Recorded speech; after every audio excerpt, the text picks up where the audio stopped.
Hi friends, welcome to my YouTube channel. ಇವತ್ತು ನಮ್ಮ ಮನೆಯಲ್ಲಿ ನಮ್ಮ ಮಾವ ಕೆರೆಯಿಂದ ಮುರುಗೋಡು ಮೀನು ತಂದಿದ್ರು. ಇವತ್ತು ಆ ಮುರುಗೋಡು ಮೀನಲ್ಲಿ ಕೈಮಾ ಮಾಡೋದು ಹೇಗೆ ಅಂತ ರೆಸಿಪಿ ತೋರಿಸ್ಕೊಡ್ತೀನಿ, ಬನ್ನಿ ಫ್ರೆಂಡ್ಸ್. ಈಗ ಮೀನನ್ನ ಚೆನ್ನಾಗಿ ತೊಳ್ಕೊಂಡು ಪೀಸ್ ಮಾಡಿಕೊಂಡು ಇಟ್ಕೊಂಡಿದ್ದೀನಿ. ಮೀನಲ್ಲಿ ಮುಳ್ಳುನೆಲ್ಲ ತೆಗೆದುಬಿಟ್ಟು ಸಪ್ರೇಟ್ ಮಾಡಿಕೊಂಡು ಮಾಂಸನ ಮಾತ್ರ ಸಣ್ಣ ಸಣ್ಣದಾಗಿ ಪೀಸ್ ಮಾಡಿ ಇಟ್ಕೊಂಡಿದ್ದೀವಿ. ಈಗ ಮಸಾಲೆಗೆ ಬೇಕಾಗಿರುವ ಇಂಗ್ರೀಡಿಯೆಂಟ್ಸ್ ನೋಡೋಣ, ಬನ್ನಿ. ಮೊದಲಿಗೆ ಚಕ್ಕೆ, ಲವಂಗ, ಶುಂಠಿ, ಬೆಳ್ಳುಳ್ಳಿ, ಈರುಳ್ಳಿ, ಕೊತ್ತಂಬರಿ, ಆಗಲೇ ಹುರುಗಡ್ಲೆ, ಕಾಯಿ ತುರಿ, ಹಾಗೆ ಧನಿಯಾ ಪುಡಿ, ಹಾಗೆ ಸ್ವಲ್ಪ ಖಾರದ ಪುಡಿನ ತಗೋಬೇಕು. ಎಲ್ಲ ಮಿಕ್ಸಿಗೆ ಹಾಕಿ ಸಣ್ಣದಾಗಿ ರುಬ್ಕೋಬೇಕು.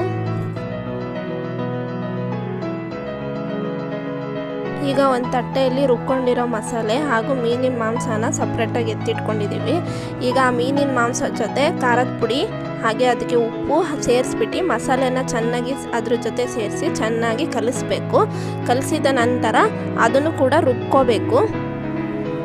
ಎಲ್ಲ ಮಿಕ್ಸ್ ಮಾಡಿ ರುಬ್ಕೊಂಡಿರೋ ನಂತರ ರುಬ್ಕೊಂಡಿರೋ ಕೈಮಾನ ಸಣ್ಣದಾಗಿ ಉಂಡೆನ ಮಾಡ್ಕೋಬೇಕು. ನಿಮಗೆ ಬೇಕಾಗಿರೋ ಇದರಲ್ಲಿ ಉಂಡೆ ಮಾಡ್ಕೊಳ್ಳಿ.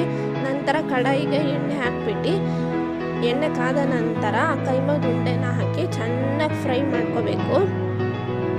ಈಗ ಕೈಮಾದ ಉಂಡೆ ಬೆಂದ ನಂತರ ಒಂದ್ಸಲ ತಿರುವು ಹಾಕಿ ಚೆನ್ನಾಗಿ ಬ್ರೌನ್ ಕಲರ್ ಬರಬೇಕದು, ಅಲ್ಲಿ ತನಕ ಚೆನ್ನಾಗಿ ಬೇಯಿಸ್ರಿ. ಬೆಂದ ನಂತರ ಟೇಸ್ಟ್ ಮಾಡಿ ತಿನ್ನಿ ಫ್ರೆಂಡ್ಸ್. ಓಕೆ ಫ್ರೆಂಡ್ಸ್, ಬಾಯ್. ಹೇಗಿದೆ ಹೇಳಿ, ನೀವು ಕೂಡ ಮನೇಲಿ ಟ್ರೈ ಮಾಡಿ. Bye friends.